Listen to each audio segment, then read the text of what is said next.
The following podcast is part of a certified educational activity titled Interdisciplinary Approaches to Management of Immune-Mediated Inflammatory Diseases, addressing shared pathophysiology with JAK inhibitors. Access the entire activity and complete the post-test at peerview.com/VEX860. Downloadable slides and practice aids are also available.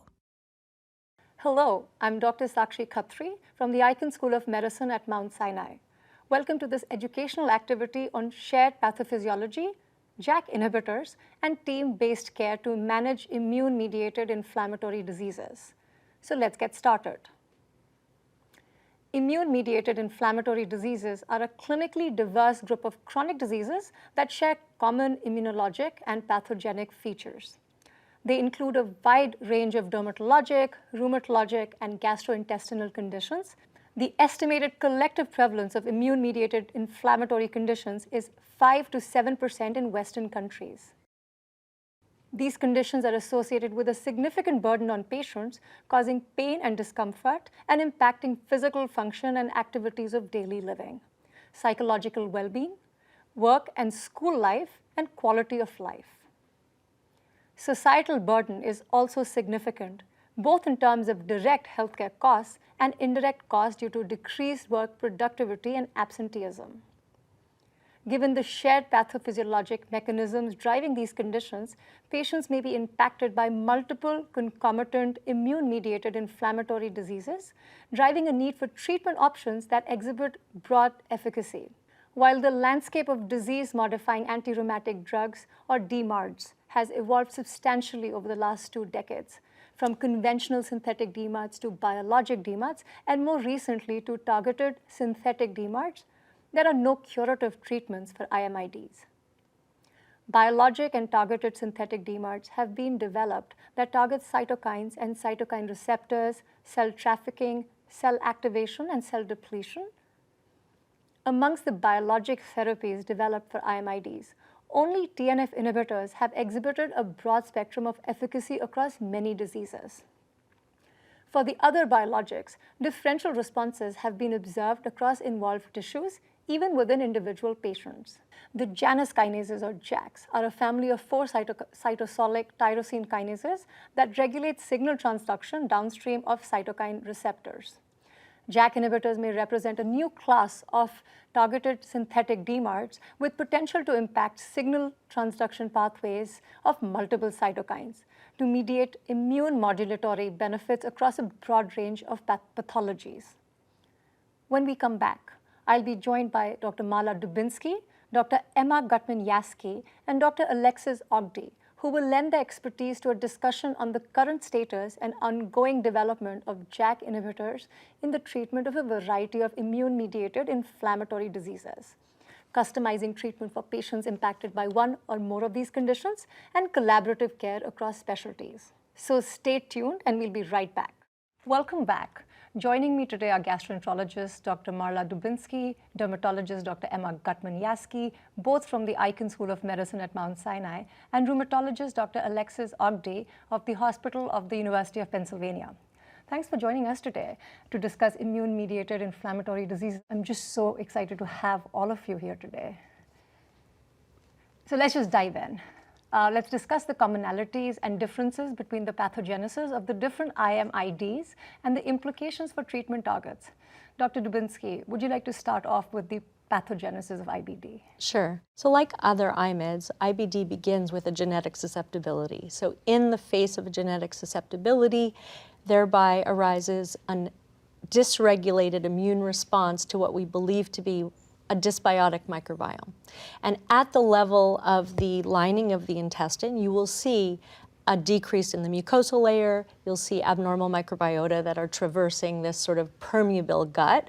You'll also have intestinal epithelial cell inflammation, dysregulated tight junctions, cytokine release, and really this perpetual dysregulated abnormal response that draws more and more inflammatory cells, lymphocytes, et cetera, with massive cytokine release, really giving rise to this inability to stop the inflammatory cascade. So because we have a lot of cytokines and a lot of things in common across the skin, the joints, and the gut, I think it's interesting to highlight what we have as therapeutic targets in our space, and I know we'll be talking more about the overlap, because that's really the best part about the four of us getting together, is that we have a lot of interest and commonality on understanding the biology of these diseases. So at a very high level, IBD, there's anti-cytokine therapy, focused either targeted specifically at TNF, which is the first really cytokine-based therapy we've had in the IBD space, moving all the way to 12, 23 inhibition, but we also have focused on JAK-STAT pathway. We'll talk a little bit more about that, and also focusing on lymphocyte trafficking. There's sort of two ways that the gut protecting lymphocytes from coming to the site of action, really where the party is that we either block the lymphocytes from coming across the vascular endothelium into the mucosa, or newer targets, which are S1P receptor modulators, which I think is unique and is the one thing that does separate us, actually, when we're not going after cytokines, is this new mechanism goes to the lymph node and actually prevents the egress of lymphocytes that are carrying that specific S1P receptor, so it never comes to the endothelial or to the mucosa. Dr. Guttman-Yassky, what about the pathogenesis of psoriasis and atopic dermatitis? Yeah, so I think we have a lot of commonalities between atopic dermatitis and psoriasis and some IBD diseases. Interestingly enough, we now start to understand that likely atopic dermatitis is a little bit similar to ulcerative colitis, whereas Crohn's is more similar to psoriasis. So atopic dermatitis is a cytokine-mediated disease, primarily mediated by type 2 immunity and type 22, with a contribution of type 1 immunity in chronic stage, and some contribution also of type 17 immunity. Whereas psoriasis is really focused on Th17 or IL-17, IL-23, and we have now amazing results in psoriasis from single cytokine targeting, but atopic dermatitis is a much more heterogeneous disease. And we need to keep that in mind, that heterogeneity of disease, when we really want to target more patients and also target them fast. If we want to target all of them 100%, we either need to target them specifically or target them more broadly so that we can target them really, more successfully. That's fascinating. Okay, moving along, now we'll have Dr. Alexis Ogdy talking about the pathogenesis of all these rheumatological diseases that she takes care of. So I'm going to try to talk about all the rheumatologic diseases, but I'm going to focus today on inflammatory arthritis. So inflammatory arthritis is a complex group of diseases. So we have rheumatoid arthritis, as well as psoriatic arthritis and axial spondyloarthritis. And they each have some differences in their pathophysiology, and I'll say that we're still learning what those differences really are. What we do know is that inflammation in the synovium is obviously present. When you do biopsies of the synovium in psoriatic arthritis versus rheumatoid arthritis, there are some minor differences, but really in both that there are macrophages that are turned on, kicking out inflammation. And the inflammatory cascades look similar in that you have TNF, IL-6, and so on. But we think there are some differences maybe in how it's stimulated, for example, or potentially the set of cells that are triggering onset. So for example, in psoriatic disease, and we think also in spondyloarthritis, there is a cell at the enthesis that is an IL-23 or a Th17 cell, a gamma delta T cell that gets turned on, starts stimulate inflammation at the enthesis, which is adjacent to the joint and then causes synovial inflammation. We think that also what turns it on is not the same as what propagates inflammation, and that's maybe where rheumatoid and psoriatic arthritis start to look similar, is with chronicity, they look like just inflammation in the synovium. But interestingly, they have different targets, and so we'll talk more about therapies. So the TNF inhibitors work for both, the JAK inhibitors work for both, but then we really start to diverge when we talk about specific cytokines. For example, interleukin-6 inhibitors work in rheumatoid arthritis, where IL-6 seems to play a bigger role, whereas in the spondyloarthritis group, so psoriatic arthritis and axial spondyloarthritis, IL-6 is not effective and doesn't seem to be one of the predominant cytokines. It's much more of a Th17 pathway. So we'll talk about that as we talk more about therapies.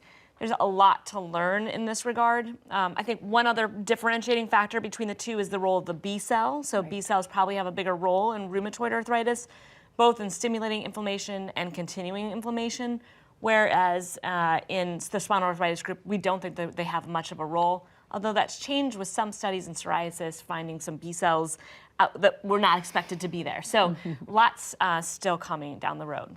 Let's focus in on the function of Janus kinases and the rationale for targeting JAKs for the treatment of IMIDs. Before we get started, I have this silly joke. So a dermatologist, a rheumatologist, and a gastroenterologist walk into a bar. What do they talk about? JAK inhibitors. That's right, Emma. Okay. So, the basic outline of how, the JAK-STAT pathway works is you have extracellular signaling that has to be converted to intracellular signaling, and then eventually transcription of pro-inflammatory cytokines. So what happens is you have these cytokines that bind to the receptor on the extracellular aspect, then it dimerizes the receptor, JAK gets phosphorylated, and that eventually phosphorylates STAT. And that's the protein that goes intranuclearly to result in transcription of these pro-inflammatory genes. So that's really the commonality between rheumatological conditions, GI conditions, and derm conditions when it comes to JAK-STAT signaling, because the premise is extracellular pro-inflammatory cytokines need to somehow cause transcription of more cytokines within the cell. And that's why JAK-STAT pathway comes into play. And as you can see, just based on the slew of approvals that we've had, in the last few years that span both inflammatory bowel disease, atopic dermatitis, and rheumatological conditions such as psoriatic arthritis, ACSPA, non-radiographic ACSPA, you do have a rationale of JAK inhibition that spans all these diseases. The whole discussion about JAK when it comes to autoimmune inflammatory or immune-mediated inflammatory diseases can get a little tricky just because of that safety data, the safety baggage that they carry.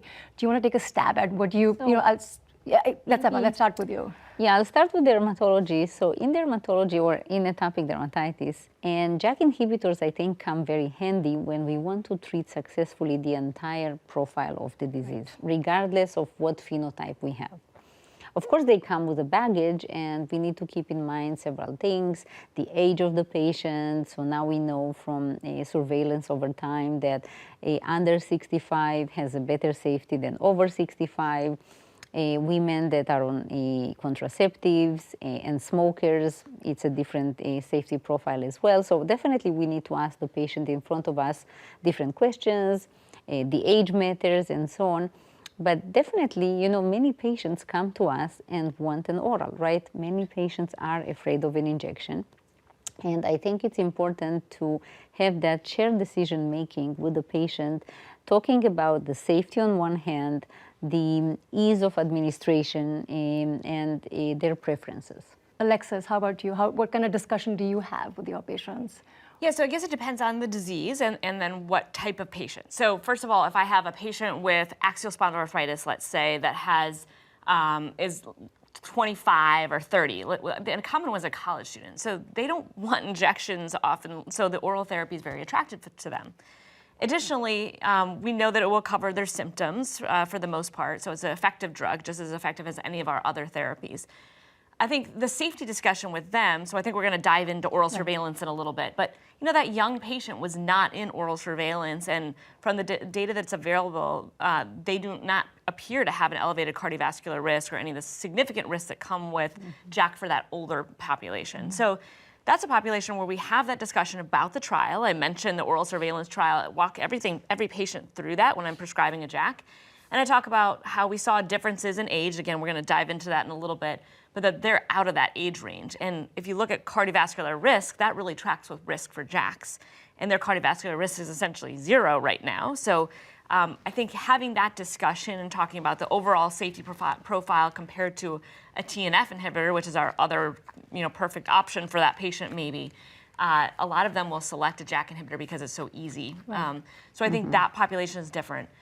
The other population is our psoriasis patients, or psoriatic arthritis patients who have psoriasis. So depending on how bad their psoriasis is and where their psoriasis is, that may also help us decide for or against a JAK, as well as their age, of course, and the cardiovascular risk. So in that population, those older patients do tend to have more cardiovascular risk. So again, we'll kind of really consider that in making this decision, as well as what are the therapies they've had. Marla, passing the ball to you. Sure, no problem. So GI, again, for us, remember, we've got potentially a whole colon, which is like 100 centimeters of hot inflammation. And when we look back at our therapies that only focus on one cytokine, we've reached a plateau. We're getting like 50% of our patients in remission at a year. That's as good as we can get. And we've realized that IBD is complex. There's a lot of pathways. And so what we're trying to explain to patients that sometimes you have to go broader when you have this amount of a surface area and a burden of inflammation is how we approach the fact that this is different. Because a lot of our patients are used to having anti-TNFs, because that's the most and still remains the most commonly prescribed therapy. They've heard us for a while talk about the specificity, and it just targets one thing, and now we're like, now we got to target a lot more things. But I think what's important also is just like the diseases we treat and our population is these are young people. IBD is diagnosed in the second or third decade. A lot of what I do is I look after individuals that are diagnosed 2 and above. So we're really looking at a disease that spans all ages, the least of which is 65 and above. But remember, for most of the conditions through which a JAK is approved, at least the ones we have, which is tofacitinib and upadacitinib, you must fail at least one anti-TNF. So at a tertiary care practice like ours, everyone has seen at least 1, maybe 2, maybe 3 anti-TNFs, because we have a bunch by the time they see us. And for us, the JAKs have been really our rescue. I mean, we have folks who are on the way to the operating room, both in Crohn's and in ulcerative colitis, because upadacitinib is approved for both UC and Crohn's. Tofa is only for UC. We don't have a Crohn's indication. And they're about to go to the operating room, and we're like, we've now have something that we never had before, which is something that goes beyond one cytokine target. And the broad spectrum of it has, 50% less colectomies in our patients who are coming in having failed with everything. So it's really changed our practice. And so you must always weigh risk and benefit. What's the risk of a colectomy? What's the risk of an ostomy? What's the risk of perforation? I mean, we've got a lot going on in the abdomen that are sort of that risk benefit is always in favor of therapies, unless it's someone major cardiac history, smoker, obese, 65, we'll get into the details of oral surveillance. The only other population that we all share is I specifically focus on women's health. So I am specifically have a clinic that is focused on women who want to get pregnant. And they're finally in remission with a JAK as an example. So we're even dealing with that, and maybe we can all talk about our shared experiences in young population.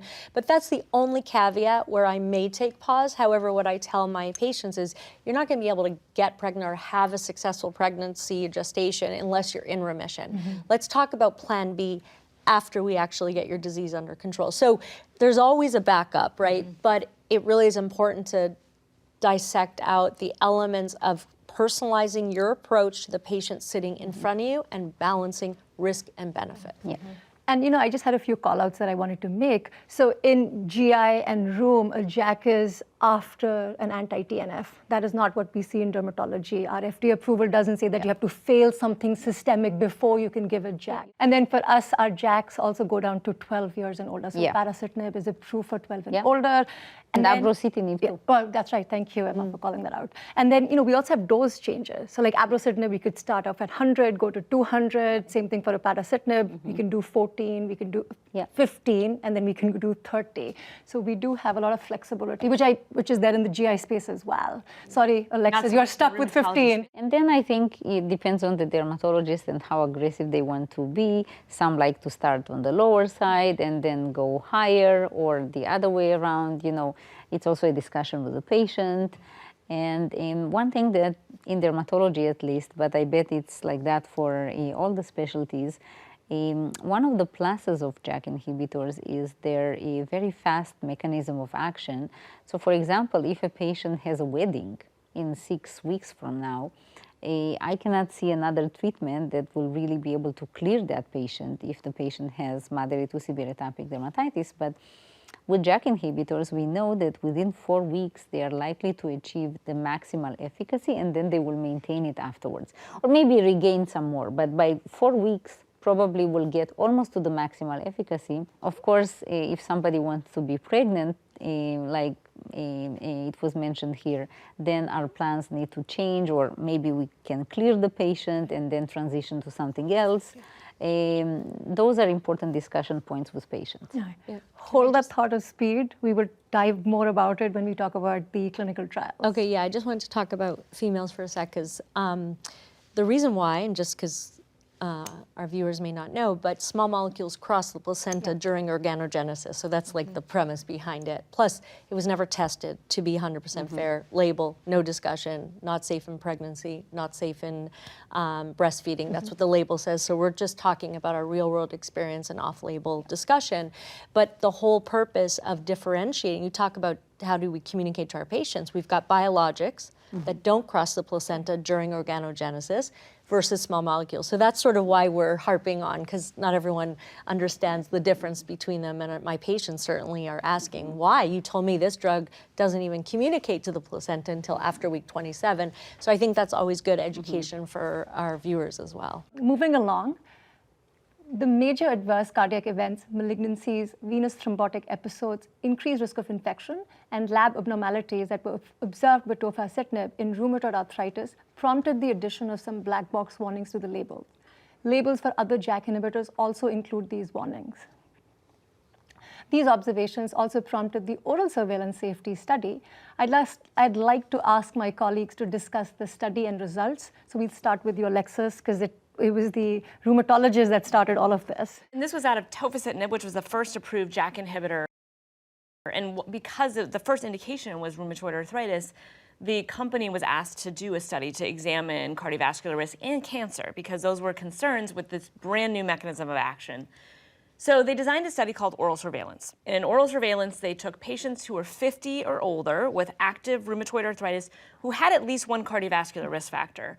And then they randomized them to tofacitinib, 5 or 10 milligrams, because originally they tested the higher dose as well, and then, or a TNF inhibitor. And in one side of the ocean, it was etanercept, and the other side of the ocean was adalimumab. So it kind of depended where you were, which TNF you got. So when they did that, they then followed patients forward. At some interim analysis, they found that patients with tofacitinib were having more cardiovascular events that were in the 10 milligram group. So they shifted from 10 to 5 milligrams. So everybody did transition at that point if they were on that higher dose, regardless of efficacy. Interestingly, in the trial, they don't report much on efficacy. They didn't really measure that. They were simply looking for cardiovascular outcomes or cancer. Additionally, this was a non-inferiority trial, so we're really looking just, is there a major difference? And when you do a non-inferiority trial, you set a margin by which if it crosses this particular margin, then it's considered positive, regardless of statistical significance or difference in numbers of events between groups, which is important to kind of consider when we kind of put this in light of the other trials and other evidence we have. So what they found in this high cardiovascular risk rheumatoid arthritis population of more aged people, they found that patients who were in the tofacitinib arm had numerically more cardiovascular events, including myocardial infarction and stroke, and then MACE, or major adverse cardiovascular events, that composite endpoint. They also found that patients in the tofacitinib group had more cancers than TNF inhibitors. But I think, first of all, they barely crossed the non-inferiority margin. So numerically, if you were to think about this as a superiority study, there would not have been a statistically significant difference. But it crossed the margin, and so therefore it was positive for both the cardiovascular and the malignancy outcomes. So that is interesting. But I think what's more interesting is some of the sub-analyses they did and that they had already planned, which were to take a look at who was having those cardiovascular events. And interestingly, if you looked at cardiovascular risk at baseline, and you kind of said that was mild, moderate, or severe cardiovascular risk, that was directly tied to who had the event. So if you had mild, like very low cardiovascular risk, the likelihood of you having an event in either arm was very low. But if you had a high cardiovascular risk, there was a larger difference between tofacitinib and the TNF inhibitors. What I think is also kind of interesting is that same trend happened with cancer. So cardiovascular risk also predicted development of new cancer. So I think some of the things that this tells us, and I forgot the two biggest ones, which were that smoking was by far the biggest risk. So if you were a smoker, you were much more likely to have one of these events than someone who was a non-smoker. And then age. So when they divided people into 65 plus or 50 to 65, they found that there really wasn't much of a difference in that 50 to 65. But once you got to 65 and older, that's where they saw most of those events happening. And so I think that's where we were talking about in that younger age group, there was less of an impact there. So that might tell us something. And actually the FDA and the EMA reacted to that even actually before the final results of the trial. And the EMA added a 65 and older, especially with IBD, could not have these, or are not supposed to have these medicines. So I will leave it there and we can kind of dive into the individual pieces. Yeah, maybe I'll just add comment on how it impacts IBD, interestingly. And you made mention, so for us, tofacitinib was approved for UC in 2018. Literally a year later, May 2019, the DSMB noted that there was PE, so pulmonary emboli, and VTE, and there was mortality. And that started, this was not even the primary outcome of the trial, so that's why we were noting that it was really cardiac and malignancy. And that started everything, because that started the label change. It said to us, especially since we were using higher doses, you should use the lowest effective dose. So instead of using 10 BID in maintenance, you should be using 5. You also have to fail a TNF, that was the beginning of at least one, that was one, and check for thromboembolic risk factors. Why is this important for IBD and why does it continue to be a narrative is uncontrolled colitis, or IBD, is associated with a higher risk of VTE. And when they looked at the VTE group, is that the patients that had had a prior history of VTE, the incident rate of VTE was the same in TNF versus JAK. When you look at somebody who had a prior VTE. So for us, it does implicate, how we make our treatment choice. But I wanted to make that nuance because that is already a risk factor. And in our IBD trials, the individuals who would have a VTE were typically tied to those patients who had very severe active disease or a prior history. So that nuance, I think, doesn't get communicated enough. Emma, how did that change your practice? Yeah, so first of all, tofacitinib is not approved in dermatology. And I think what happened in dermatology, I think the black box label was inherited from tofacitinib, that the studies were done in a population that we consider to be more diseased, right? Usually patients with atopic dermatitis, for example, or alopecia areata are on the younger side. They are not heavy, and I think the arthritis patients are older, heavier, with more morbidity. We now have patients that are with us since the original studies done across atopic dermatitis, alopecia areata, and maybe vitiligo too. And we see that they already are maintained on the JAK inhibitors for quite a few years since the original studies with good safety. Yeah, I was just going to say, to your point about taking people off, I have not taken anybody off a JAK inhibitor that was doing well, but I think we did go back and counsel many of them that, there's a risk-benefit here. This risk, affects you, but I have, for example, a 72-year-old gentleman who that is the only thing that has worked for him, and so we just have maintained him on it. We watch carefully, make sure he's not smoking or doing anything like that. But on the other hand, I had one patient who did end up having a stroke. So it was important to have that counseling and make sure we were discussing that, and she had gone back to smoking. And so it was, I think it's just so important to communicate these risks. And I don't think the black box warning is going away, because I think it is important that we have these discussions, maybe not with ruxolitinib, that's topical, but with all of our other medicines, because they are a class and they probably have, it's, I think, just all the more important for patients to know about the risk and understand the benefit as opposed to the safety concern. Now let's take a look at the data for the JAK inhibitors. Dr. Dubinsky, would you like to start us off? Yeah, sure. I'll walk through both UC and Crohn's data since we now have for both indications. I did also want to pick up, it's interesting, only in the US do we have to fail a TNF? But the reason why in IBD it was somewhat of a disappointment for us is because when I show you the data, it is, to date, it appears to be the most effective induction therapy we've ever had for ulcerative colitis. And so the fact that we have to fail it after sort of, puts a little bit of a dent in its efficacy. So I'll walk you through that. That's a good point that you make. So would you then say that, if you've had a bio-experienced patient and you're switching them to a JAK because they've not responded or they've had an inadequate response, they might probably not have that greater response had they started it as the first line? So that has been the case with every IBD therapy, essentially. We say a little bit that JAKs are a bit agnostic to prior exposure, but if you look across the line, in IBD in particular, and I would guess in your disease as well, the first one is the most important because something switches in the biology. We turn on or off different pathways, particularly with TNF and steroids. We do a lot to the immune system.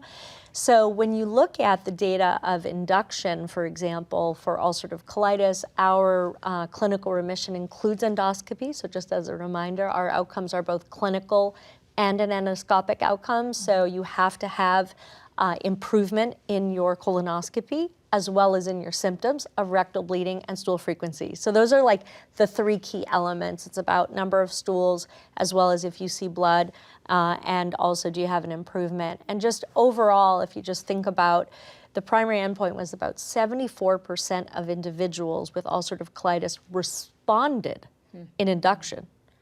So it was the highest number of people who went into the re-randomized maintenance because you had 74% of people who started the drug going into maintenance. So this was why, for us, having to fail does sometimes make it complicated. And obviously, it's also not, it says specifically TNF. We've got a lot of non-TNF biologics that we use at first line. So it has created some complications for us in the way that when we want to apply these therapies. So at the end of the day, essentially, it was very effective as an induction agent for both response and remission and was superior to placebo.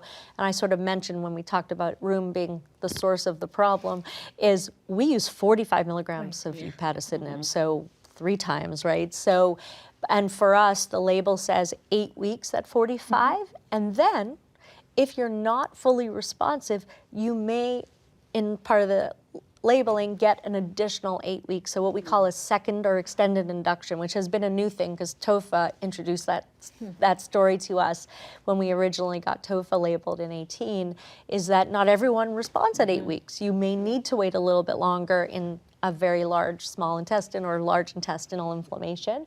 And then essentially also talking about, obviously, when they were re-randomized to either placebo, 15 or 30 was the design of our study, so they went from 45 and definitely went down, that even though I will tell you that the 15 and 30 don't look dissimilar enough that only one got in the label, what I would tell you is that when you dig deep into those refractory patients, we are typically using 30 milligrams in maintenance. Although labeling often tells you to use the least effective, it was the same with TOFA.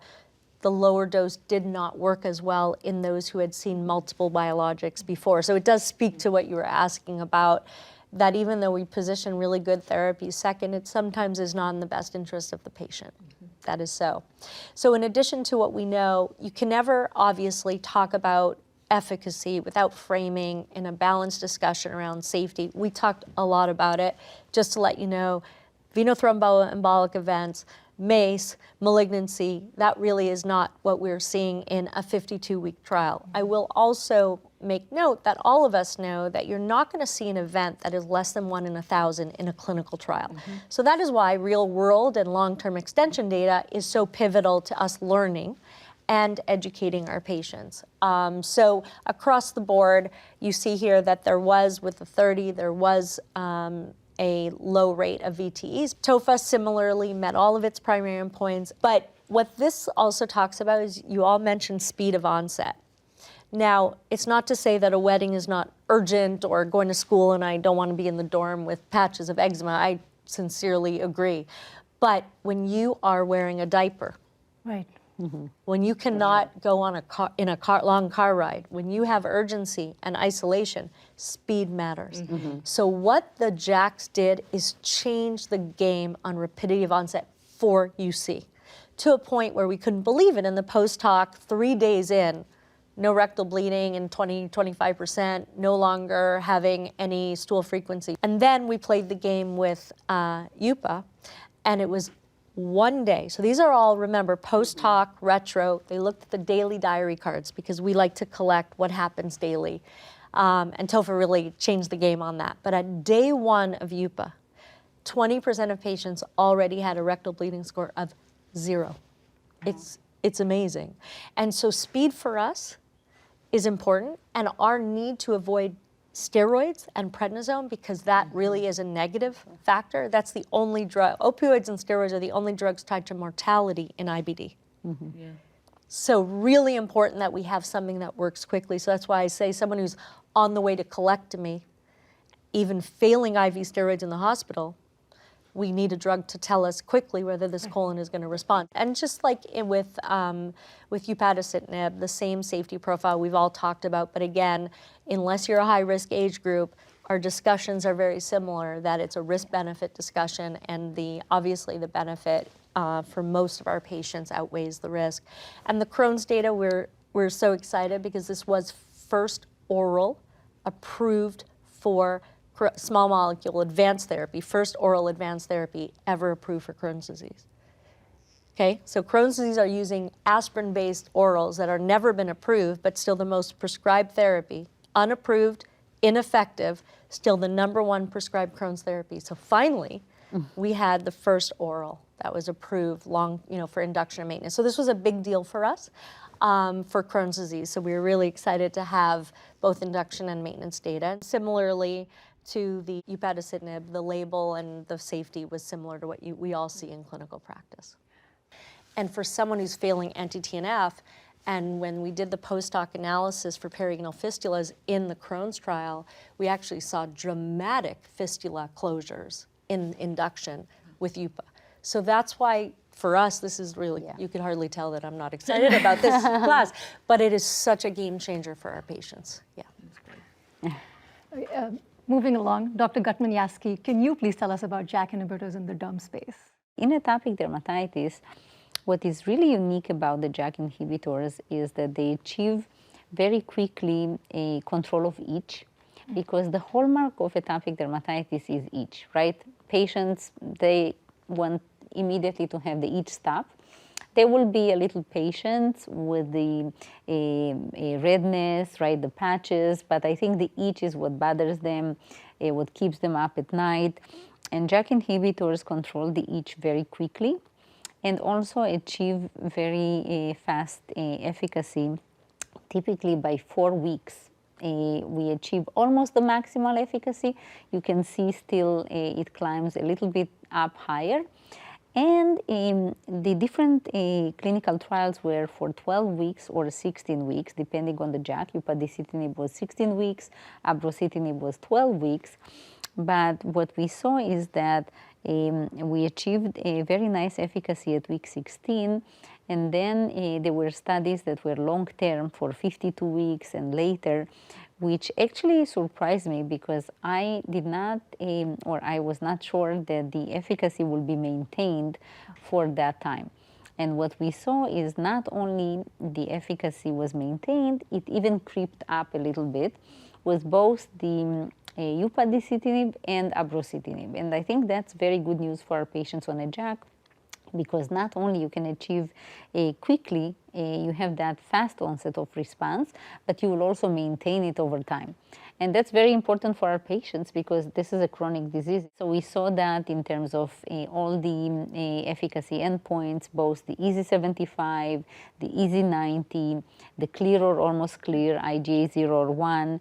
And we saw that with upadacitinib, but we saw that also with abrocitinib. So we see that as a feature of JAK inhibition, that you maintain that efficacy that you achieved quite early in the game later. In terms of safety, so far so good. We discussed the fact that our patients are a little bit on the younger side, right? So we see better safety than maybe other indications. We still see some venous embolism, some herpes zoster, some upper respiratory infections.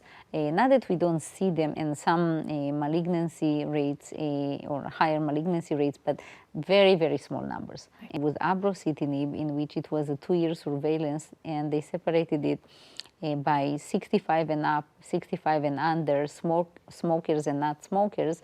And you could see that the ones that were 65 and under, the safety was really good. The increased safety risks were mostly in the population of 65 and above. And also I will definitely ask the patient if they are smokers, because you have more VTEs, more malignancies. So it's important to ask patients about the safety. Now we'll have Dr. Ogdi talk about the safety and efficacy in the rheumatological indications. Great. So our rheumatologic indications for the JAK inhibitors are ACPE, PsA, and rheumatoid arthritis. Rheumatoid arthritis is obviously the first one, so tofacitinib being our first one. And there's been a number of studies. These are in combination with methotrexate. So that was one of the interesting parts about RA. And then extended to PsA. So PsA, tofacitinib is approved in combination with either methotrexate or sulfasalazine, whereas upadacitinib was approved as a monotherapy.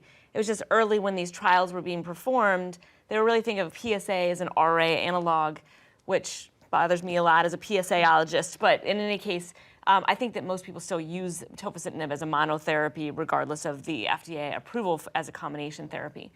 But in RA, it has been traditionally used in both UPA and tofacitinib as combination therapy with methotrexate, which is our base in RA. So when we looked at the outcomes, or when we look at the outcomes for both upadacitinib and tofacitinib, they actually look really similar in terms of the efficacy outcomes, with people achieving ACR20, ACR50, and ACR70 responses at greater rates in the treatment group than the placebo group. And then, speaking to what happens after, you've been on a TNF, because again, UPA, all of the JAK inhibitors are approved after a first TNF inhibitor.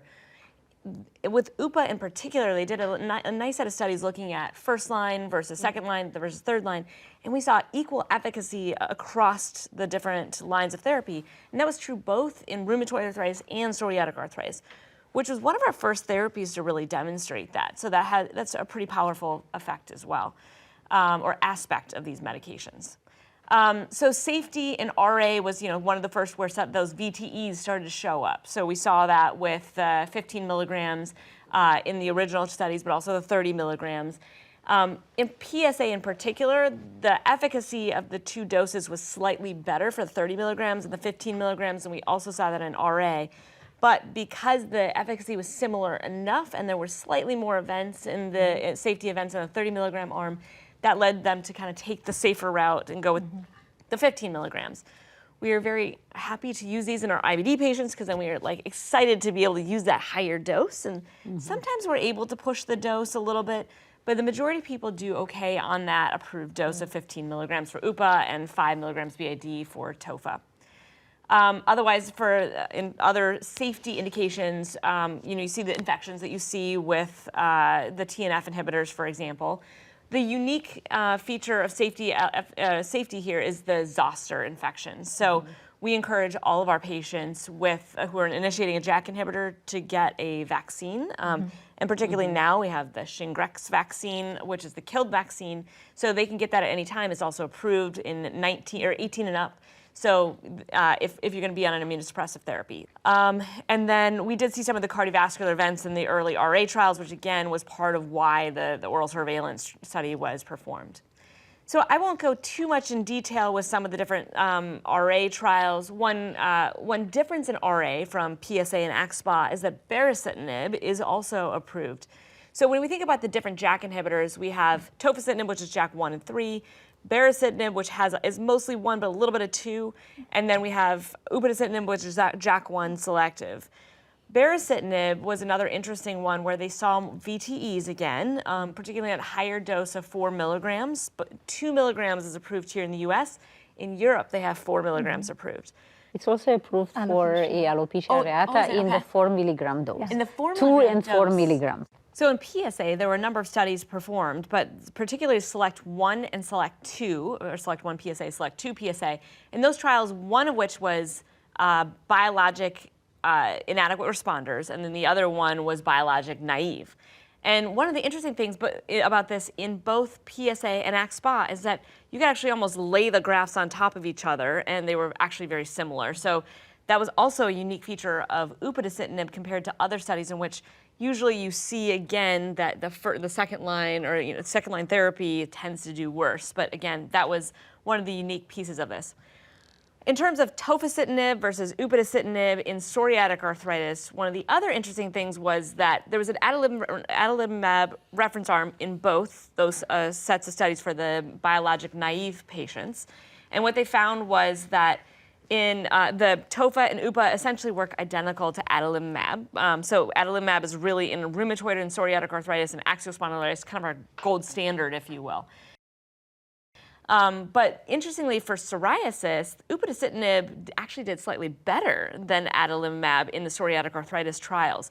So that was somewhat unexpected. And then with ACPE, upadacitinib had trials both in radiographic ACPE as well as non-radiographic ACPE. And again, one of the interesting things here is that if you laid the graphs on top of each other, they looked quite similar in terms of response to therapy, both in the placebo and in the treatment arms.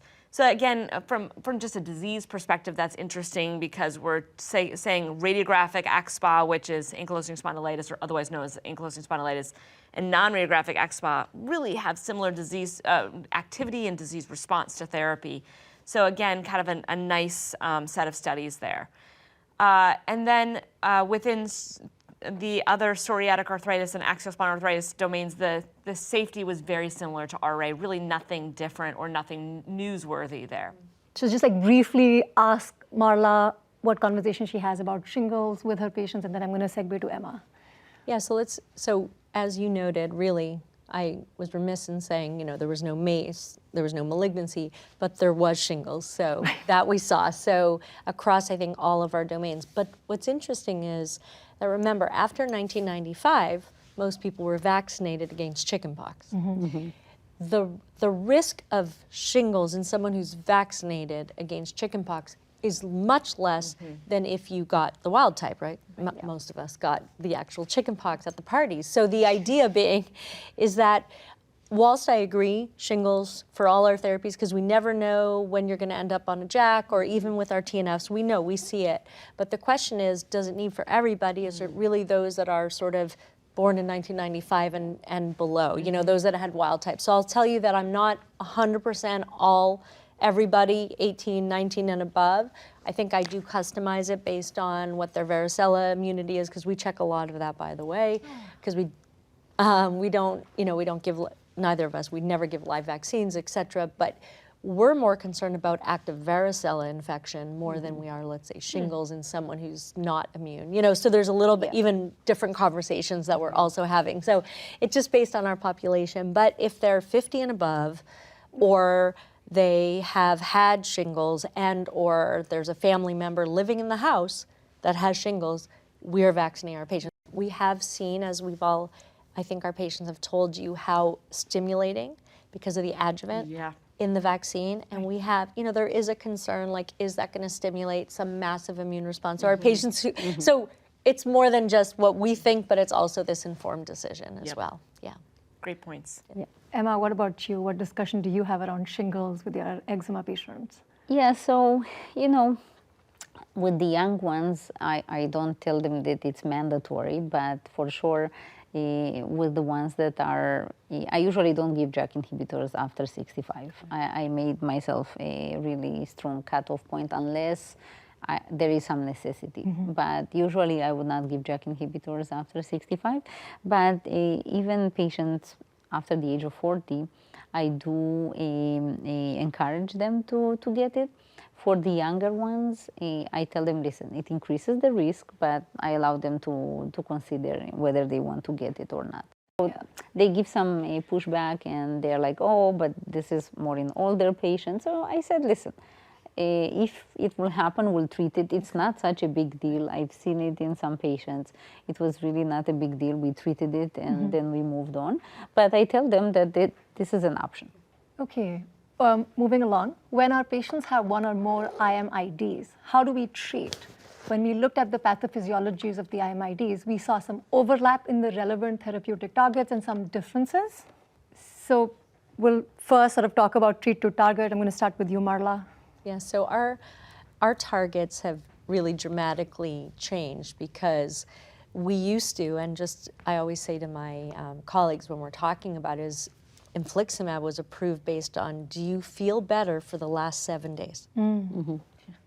Not even do you feel great, do you just feel better, right? So it was a Crohn's disease activity index response score of 70. And so we, as a society, this is part of the International Organization of IBD, put out these guidelines after followed your lead in rheumatology and said, we need to start getting the community and gastros out there to start treating to mucosal healing, because it became clear that we weren't changing the rates of surgery in IBD, particularly Crohn's, by just having patients feel better. We must get them healed. So Crohn's has evolved only in the last 2 years have we had a drug brought to market that actually showed endoscopic. Now, good news is all the others do, but they were not held to that standard. So that has been a really major change. Finally, the regulatory caught up with what we proposed. Ulcerative colitis, where I was noting before, the endoscopy is part of our Mayo score.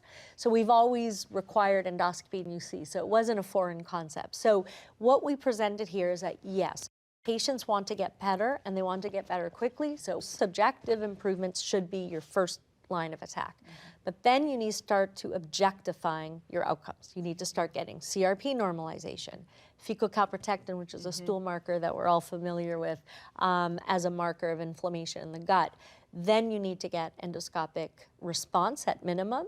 And now we're really saying you even need to get endo remission. So we've sort of really changed the game, but it's because of you guys saying you want to stop damage. Stop the progression of the underlying biology. So as you mentioned, treat to target has been a concept around for quite a long time in rheumatology. In rheumatoid arthritis, there's really good evidence for treat to target, that the concept that you set a target, which is ideally remission, or maybe low disease activity. In particular, most of the time, though, they suggest low disease activity. There's some people that you're just never going to get there. I'm sorry, most of the time remission. Some people you're not going to get there, so you select low disease activity. And then the idea is that there's repeated follow-up and adjustment of medications. The suggestion is every 4 weeks. So in rheumatoid arthritis, this is kind of a mainstream way of treating the disease. I'll say that it's not often done. The patient doesn't want to come back in 4 weeks. And so we don't have the capacity, the patient doesn't have the ability to do that either. But I think the concept of assessing something objectively at every visit, but we also know that people aren't doing that even. So that's why it's continue to talk about it is important to monitor joint counts and how the patient is doing, whether that's a rapid 3, which is a patient-reported outcome, or some other patient-reported outcome, so that you know how they're feeling, and then track that objectively. It's much more complex in psoriatic arthritis and spondyloarthritis. So in psoriatic arthritis, there was a treat to target trial that found that they got more patients to the endpoint, which was ACR 20, if you used a treat to target approach. But there was no difference in radiographic disease. I would actually guess that if you go back and do that for RA now, because those trials were done 10 to 15 years ago, that you might not see a difference either, because the rate of progression is so low these days. So then there was this question of, should you do that or not? So I was part of the treatment recommendations for the American College of Rheumatology, and we got a patient panel together to talk about this with patients. And they actually were not necessarily for including treat to target for the psoriatic arthritis guidelines. We did include it conditionally, but noted that patients have issues with it, including the cost of coming back every 4 weeks and regular visits, the transportation, time off work, but also the side effects of therapy and without knowing whether or not they were going to get substantial benefit from it. So just to note that there are some maybe potential drawbacks, and I'm going to come back to that in 1 minute. In spondyloarthritis and axial spot, it's even less clear. So in that trial, they randomized patients to treat to target approach or not. The outcome in that trial was quality of life, and they didn't see a difference between the two arms, treat to target or standard of care. There were a few issues. There may have been bleed over of the treat to target kind of intervention into the control or standard of care arm. So there was some thought that even the standard of care arm was treating more aggressively than what would really be standard of care. But in the end, you can't measure axial spondyloarthritis progression well in a trial. It's really over 2 to 5 years that you can see that in a small subset of the population. So that is still recommended by EULAR. We'll see when the newest ACR guidelines come out, if that comes out. So there's some caution in PsA and SPA that might not be the exact right way to do it. On the other hand, I and several others have advanced the concept of treat to target, like a slightly different version of that, where you're treating to the patient's goals. So you come up with a patient goal, you're still monitoring your objective findings, but you're also not using pharmacologic therapies, but non-pharmacologic interventions to get the patient to what their goal is. And again, that objective measurement part is still really important.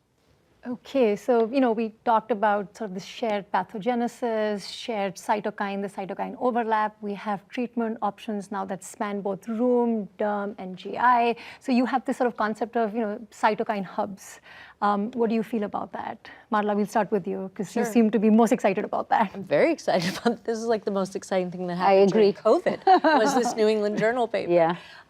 Interestingly, the same, which I think an anecdote that's really interesting, in 2013, the same authors basically said that IL-12/23 was not even a process in UC. It was it was red or unmarked in their little boxes. This is how they had boxes. And they said maybe Crohn's disease. So it's kind of interesting that fast forward, same authors, to 2021, and this concept of taxonomy around shared biology is why we share so many patients. Yeah. And you mentioned the eczema link with UC and Crohn's and psoriasis. So I think the concept has taken me back to say, hey, although all roads lead to TNF, right? The effector phase, it's all tumor necrosis. But more proximal or upstream, what is the biology closest to like the source of the inflammation? And we began to see so much overlap between 23 in the skin and enthesitis, and did help me understand why the IL-12/23s are not used in rheumatoid arthritis. I mean, it shows sort of this different process that helped me understand, and me dissecting true synovial, where it's basically we have patients who are on an anti-TNF who came off, and we put them on a targeted lymphocyte tracker. Their gut remained fine, but their joints fell apart. I'm like, wow, the systemic effect. And then when you're deciding, do you do a 23 or do you go to a JAK? We go to a JAK because TNF and JAK are more, for me, joint-wise. So this like really helped me explain to patients as well why we're looking to shared biology across our diseases. Yeah. So like if we move to the next slide, it'll talk about the different, MOAs, the different drugs that have been approved across different disease states. You can certainly see some commonalities as we sort of talked about. JAK inhibitors seem like they span both rheum, derm, and GI, and they're approved for everything, more or less, other than psoriasis in the derm space, as Dr. Guttman pointed out. Let's talk about how we apply these approved agents in practice. We'll start with a video about a patient who has Crohn's disease that is reasonably well managed with vedolizumab after experiencing loss of response to a TNF inhibitor, but is experiencing some musculoskeletal symptoms. Hey, good morning, Mr. Miller. How are you? I'm all right. Thanks for coming in today. I know Dr. Lee referred you. Dr. Lee is a great colleague. So, and if I'm not mistaken, which it says here that Dr. Lee is treating you for your Crohn's disease. Is that correct? Yes. Okay. And that's been a little while. So, but that's not why you're here today. So tell me why you're here today. So I went to see Dr. Lee because I had started getting this pain in my lower back, I don't know, sometime last year, and I feel like it's slowly getting worse, and I went to see her and she referred me to you. I'm sorry to hear that you're in pain. So tell me when did the pain start? I guess it was probably about 6 months ago. Okay, so 6 months. All right, and you said the pain's in your lower back. Is it anywhere else? Is it in your hips, your buttocks? Yeah. Sorry, I know that's awkward, but I want to make sure that we understand where the pain is so that we can figure out the right treatment plan for it. So hips and buttocks and lower back. Do you have any other joint pain? Knees, elbows, wrists, ankles, fingers, anything like that? No. No other pain. Okay. So is the pain, help me understand, is the pain worse when you're moving around, or is it worse when you're lying still or sitting still? Oh, definitely when I'm being still. When I get up and start moving around, it gets a little better. But, at night when I'm laying down, sitting down, it's worse. So when you go to sleep at night, does the pain keep you up, or has that ever woken you up? Yeah, it has woken me up. It's been hard to sleep some nights. Okay. Once in a while? More than once in a while. All right. So I don't see it here on your family history, but has anyone in your family had chronic back pain, joint pain, arthritis, any arthritic conditions that you're aware of? Not that I know of. All right. No, that's helpful. It seems that your back pain is caused by some inflammation or some inflammatory condition. But I can't really say until I run some tests to see what might be causing that. So what I'd like to do is I'd like to send you for some blood work, an X-ray and an MRI, okay? And that'll give us some more information. Then we can come up with a treatment plan and really talk about what might be causing the pain in your back. Sounds good. Okay. All right, so I'll have my staff come in and they'll get the orders all sent and get you to the right places to get those tests done, all right? And then we'll do a follow-up. Thanks a lot. All right, thank you for coming in. They'll be right in. Hi, Mr. Wheeler, how are you? Wish I could say I was doing better. Yeah, pain's any better or worse? I feel like it's about the same. Well, I'm sorry to hear that. I'm sorry you're in pain. The good news is we have your test results, and so I think we can talk about a treatment plan because we do have some, I have a better understanding of what might be causing the pain for you. So why don't we dive right into your test results and talk about maybe a treatment plan or at least next steps, all right? So you remember that I sent you for blood work? So one of the things that I was testing for was doing a genetic test for a gene that is highly associated with inflammatory conditions. There's a condition called axial spondyloarthritis, which I was testing for, and you are positive for that gene. So I'm going to give you some information about that condition in just a little bit, okay? The X-ray showed that you do not have sacroiliitis, which is a specific condition, but the MRI did show that there was inflammation in your sacroiliac joints. Those are the joints where the spine connects with the hips or they're around your pelvis. And so that connection, so likely that's what's causing the inflammation and the pain in your lower back, hips, and buttocks. So based on what I'm seeing, both with that gene and with the symptoms that you're showing, it does appear to me that you have axial spondyloarthritis, or ACPE, as we call it in medical. It's a shortened version of that. That is a condition, like I said, it's an inflammatory condition that's often associated with folks who also have Crohn. So oftentimes those two will go together. So will the treatment I'm doing for my Crohn's also treat this? So the medicine that you're on for your Crohn's, the medication that you're on is not prescribed to treat axial spondyloarthritis. But the good news is there are medications that will treat both. And so what I'd like to do is I'd like to have a consult with Dr. Lee. Since Dr. Lee's treating your Crohn's, I want to make sure that we're having that conversation. And we'll come up with a treatment plan that will treat both that and the axial spondyloarthritis at the same time. And that way we can take care of the pain and the Crohn's as part of your treatment plan. Does that make sense? Yeah, that sounds great. Do you have any other questions? Not right now. Okay, great. It's good to see you.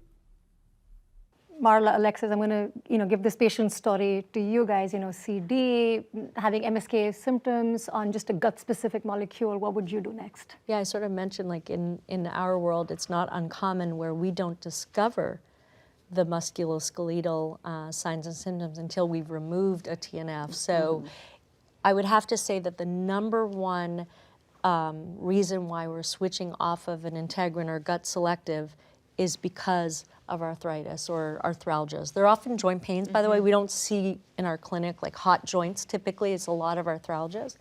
So in that situation, it goes back where I'm thinking, okay, is there a 23 process? Is this a TNF process? If they have already seen a TNF, that individual is actually probably going to get a JAK inhibitor. And to be fair, If their gut is great, we are doing a lot of combination therapy in IBD because we have to. Not every, again, it goes back to not one drug per se. We have reached a therapeutic ceiling, and unless we start to go after multiple pathways, we're going to continue to plateau out. So in this case, a JAK would be high on the list. If they have not seen a TNF, I think it's reasonable to confer with my colleagues about whether adalimumab would be the right option. But that depends, because adalimumab works really well for more classic small bowel Crohn's, not so much for a UC-like phenomena. So there's a lot that goes into this, because people who respond to vedolizumab aren't always the same people who respond to the TNF. So it's a lot in that. It's like a long conversation, but that's sort of where I would go. Yeah, we do a full workup. So we do the axial skeleton imaging, so SI joints in particular. Then we might even get an MRI of the SI joints, unless they recently had an MRI for you guys, and then we'll take a look at the SI joints on the MRI. And then we also will assess whether there's joint swelling or not. So we're a little more cautious with just the arthralgias as opposed to having inflammatory arthritis. But let's say the person has axial disease, then we're with a TNF, or a JAK inhibitor, really, because you can't use the IL-17s, which is our third class, in the just ACSPA population. And if they don't have joint swelling, or I can't see anything, first I might send them for an ultrasound to see if there's any inflammation, within the joint that I can't feel. Yeah. But if there's not, then again, we might think about something like sulfasalazine, adding those other oral medications, for example. But then between going to a second TNF or a JAK inhibitor, we would kind of defer to you guys a little bit about the gut health, and then determine, what are the risks for each of them. We have added methotrexate, to be fair. In some individuals between, our groups, we would say, well, let's either start with sulfasalazine or metho, depending, of course, the population and female, male, childbearing, the whole story, again, that we talked about with JAK. But I think, for us, what we realized is we were using low dose 15 milligrams in our patients already for an RA indication before the JAKs were approved for UC or Crohn. So we've been partnering with our rheumatology colleagues to try and get this therapy into the patient's hands. Now, this is sort of a question for all of us. What are the considerations before initiating treatment with a JAK inhibitor? Emma, I'm going to start with you. Yeah, so for me, that's a great question. For me, age is a very important consideration, and the patient goals, again, I think are very important. When does the patient aim to clear skin? I think that's also very important. If the patient says, oh, doctor, listen, the safety is the most important, I have all the time in the world, that's one thing. If the patient says, doctor, I want to be clear in 4 weeks, I can't take it anymore, so I'll definitely, and of course, if the patient says, I cannot tolerate needles, right? I think it's very important to have a consideration with the patient, adult, and also with an adolescent. Many times, for example, an adolescent would not want a needle. And it's a discussion with the patient, with the parents. Very important to go through the safety. I would say that half of the patients want an oral versus half of the patients will say, I don't mind, I care about safety. So it's about half and half. And with the patients that will go for a JAK inhibitor, it's very important to tell them what to expect in terms of efficacy, in terms of the safety profile, and of course the drug monitoring. Right. Very, very important to say, listen, you'll have that monitoring, we'll monitor. And I usually typically bring these patients every 12 weeks by label. Whenever they need to do the blood work, I also want to see them. And this is what's done in my practice. Alexis, in your practice, any absolute contraindications that prevent you from using a JAK? As she mentioned, age, high cardiovascular risk, smoking, or the patient, we go through everything and they're just not comfortable with it. Also, history of malignancy. I think those are the serious infections. So if they've had any recent serious infections, particularly within the last year. Yeah, so I'd say the two things is, one is pregnancy, which we all are planning pregnancy. Obviously is a big discussion point. But the second thing that I share with my dermatology friends who treat JAKs down to the age of 12 and low is acne. So as you know, in your AD trial, kids the 12 to 18 had a higher rate of acne than adults. Well, even though it's approved down to only 18 for IBD, we have a lot of patients who we share that have skin manifestations, whereby particularly skin reactions to the TNFs, which we'll get to. But the only reason why I now have changed my narrative to my teenage patients or my adolescents who I'm treating for skin is the acne. And it's the only time I've actually stopped a JAK. And studies also show that that acne signal many times goes away with continuous use. And I had many patients that actually we managed to monitor the acne either by lowering the JAK inhibitors. For example, somebody that was on 30 milligrams of upadacitinib, we went to 15. I understand that not in every specialty you have that luxury, but we can do 30 to 15. And also adding some medication for acne, either oral, topical. We had good success, of course, depending how severe the acne is. Now, segueing to a different aspect of JAK, which is monitoring. How do you monitor? I know you mentioned you have them come back every 12 weeks. Yeah. So, I do on label the blood work. So every 12 weeks I'm doing the blood work. And I also want to see them to see how they maintain the efficacy and always consider that safety versus efficacy at all times. So I do see my JAK patients, the ones that are on oral JAKs, not topical JAKs, every 12 weeks. And we'll get lipids at baseline and then follow lipids up again at 6 months generally, so 3 to 6 months.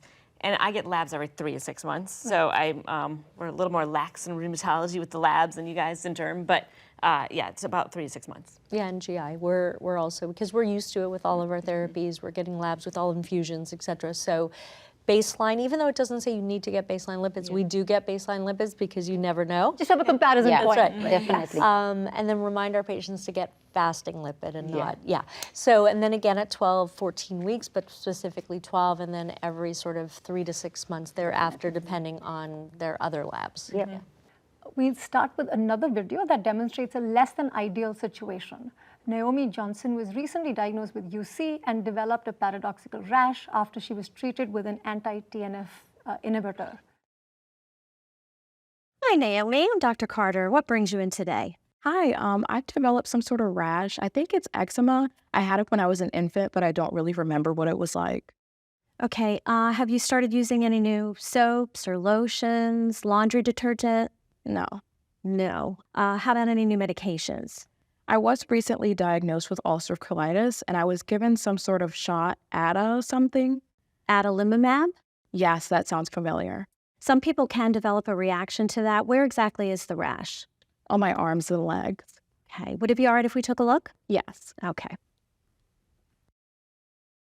Okay, the rash you have is called psoriasiform dermatitis. So what I'd like to do is prescribe a corticosteroid cream. What you'll do is you'll apply the cream twice a day for the first 2 weeks, then once a day for the next week, then a couple of times a week if you see the scaly patches and the rash starting to come back. If you have any questions, you can call our office, but otherwise you should be good to go.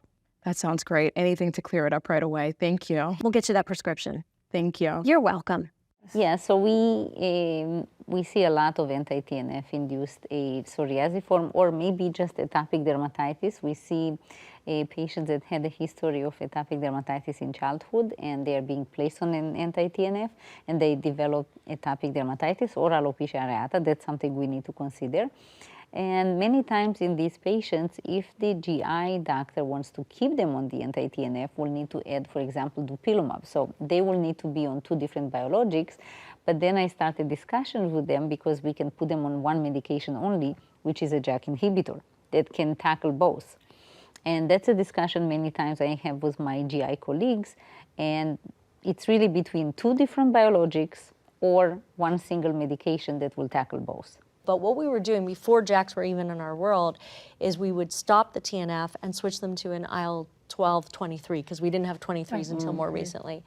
And we would see that many it resolved, but there were some who it continued. So again, we would add a JAK or switch them to a JAK or add Dupi. That was another thing that we were doing. And some of the work that Emma's doing with Lizzie Spencer at Sinai, looking at what is their gene expression in their skin, and it is chock full with IL-4. Yeah. If they had a family history or a personal history of atopic derm as a child. That makes a big difference. Yeah. But the idea is that just most dermatologists tell our patient, that's funny, we use this drug to treat psoriasis. They don't comment that it is a drug reaction. So I would have to say that the most important education here is that when you get a psoriasis-like or psoriasis form, or someone says eczema on a TNF, it is not give more TNF. So we are maybe in the middle of that sometimes. So, the patient's done incredibly well on adalimumab, let's say, and they have a new psoriasis form rash, and it's small. Some of those patients we do try to treat topically or consider how else, add a little methotrexate or something like that. Because sometimes I also want, it is just a cytokine switch. So it's, it's not necessarily like the pustular psoriasis that might come from a TNF. Then you have to switch because it's just not going to get better. But some of it might be just bringing out what other thing they have. And yes, maybe it's ideal to switch, but then I don't know if their joints are going to do as good when I switch them, and the patient doesn't know, and they're happy. And so I think sometimes we double down because we're like, let's just see what we can do here because we know your joints are doing well. So it's a tricky situation. It is. I would say our rule is, and this is how I communicate to my patient, because this is all about how she had her interactions. Our first goal is to treat topically. Our rule is, if we can get it managed topically, we're good. Try and move around. We use so much drug that I think we can lower, so we check drug levels, which you do not. Yes. We do a whole bunch. We do a whole bunch of stuff to minimize exposure over time. So you're right. First rule of thumb: topicals if we can. But in those that start having alopecia and staph superimposed, they're off. Absolutely. They are not staying on. So that's where I draw the line at alopecia. Or like when you start having scalp patches of loss of hair because it was so eczematous and so much problems with it. So I agree with you. And in our world, where Emma was saying you would add Dupi, for example, is because if you have TNF and you've got perianal fistulizing, and I was noting it's really TNF or maybe Dupa, you really want to add an IL-4 inhibitor. Yeah. So there's that actually happens in real world. This is where our, being able to call your derm colleague or the patient's dermatologist is just the collaborative care is so important. I mean, this goes across all three of our specialties. Definitely. Right, and that kind of segues into that whole, inter-specialty collaboration for these hard to treat patients or these patients that sort of have multiple, immune, autoimmune, inflammatory skin, GI, rheum diseases. And, I will say that in my practice, I also tend to do biopsy a lot more because, you know what, is it psoriasis? Is it eczema? Is it psoriasiform dermatitis? Is it eczematous dermatitis? And sometimes you have a mishmash of both. Yes, definitely. Hi, Naomi. I'm Dr. Carter. How are you? Hi, I'm good. How are you? Good. So I gather from Dr. Martinez, she sent me an email, that you've recently been diagnosed with ulcerative colitis and you're being treated with adalimumab. And as a result, you've developed a rash. So can you tell me a little bit about that? I've just been getting dry and itchy patches of skin. Okay. Have you started any new soaps, lotions, laundry detergent, or are you using any different household cleaning products, anything like that? No. No. Okay. Do you have a history of problems with rash and skin irritation? My mom told me I did have eczema when I was an infant, but I don't really remember what it was like. Okay. And what about later in your childhood or adolescence? Just the eczema, but I don't really remember. Okay. And where exactly is the rash now? On my arms and leg. Okay. Would it be all right if I took a look? Yes. Great.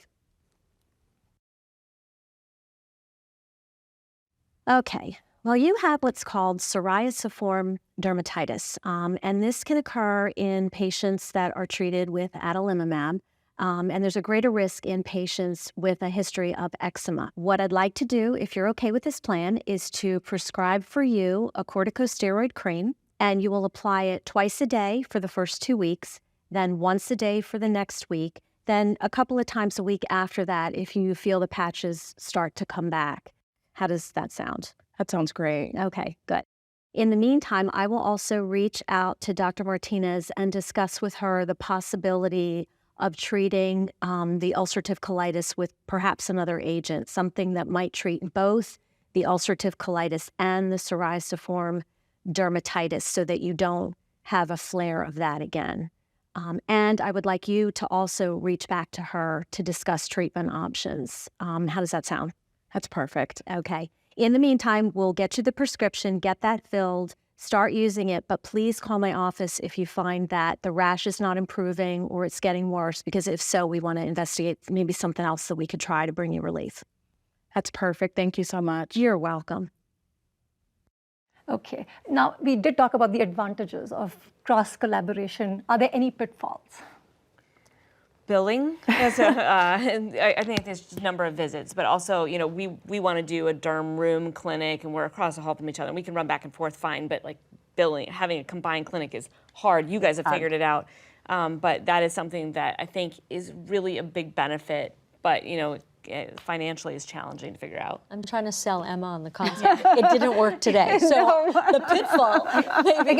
I'm all in favor of a comparison. So, there is, like you said, billing, but there's also space. It's, where you see your patient. There's a lot that goes into the background about how our system is set up, which we could view as positive or negative, however we want to view it. But we collaborate. Yes. So we do that all the time. I send Marla a lot of patients. She sends us. I mean, EPIC is definitely, it's helpful, certainly in an academic center where, you can send a message on my chart. I dislike messages of all kinds, but except for text message or phone calls. So I think that I try to encourage people to find a friend, and like your dermatology friend, and call them. And actually within our group, that's what we've done, is we've had we have meetings every once in a while. So that's something that's helped us to collaborate, is because you can sit with your dermatology colleagues or GI colleagues and talk about some of the patients that you're struggling with, and that really helps with those challenging patients. And then you learn from it, and you learn how each other practice, so it gets your practices more aligned.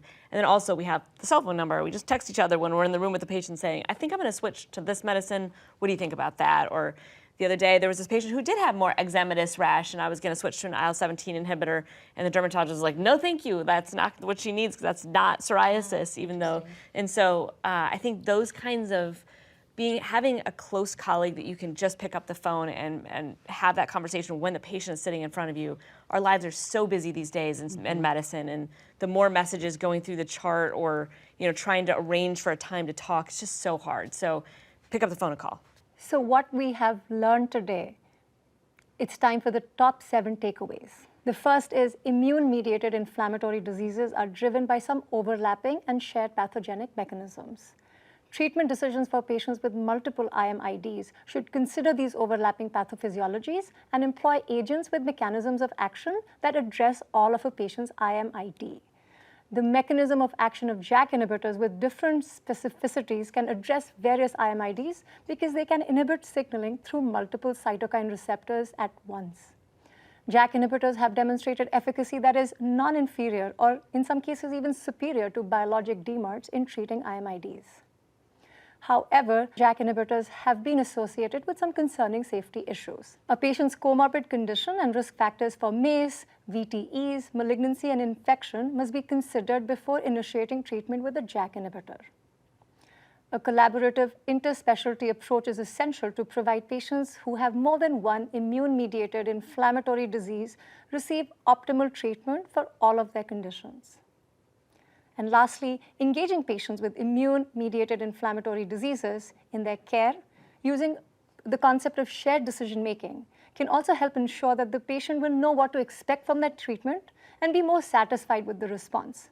Well, this has been a fantastic discussion. Thank you all so much for sharing your clinical expertise today. I want to personally thank Emma, Alexis, and Marla for being here. Like I said, this is exciting, a rheumatologist, a gastroenterologist, and a dermatologist all under one roof. Thank you so much. Thank you. Thank you so much. I really enjoyed today. Thanks so much for the opportunity. Yeah, it was wonderful. Thank you. Thank you for listening. Download materials and complete the post-test for instant credit at peerview.com/VEX860. This activity is supported by an independent educational grant from AbbVie.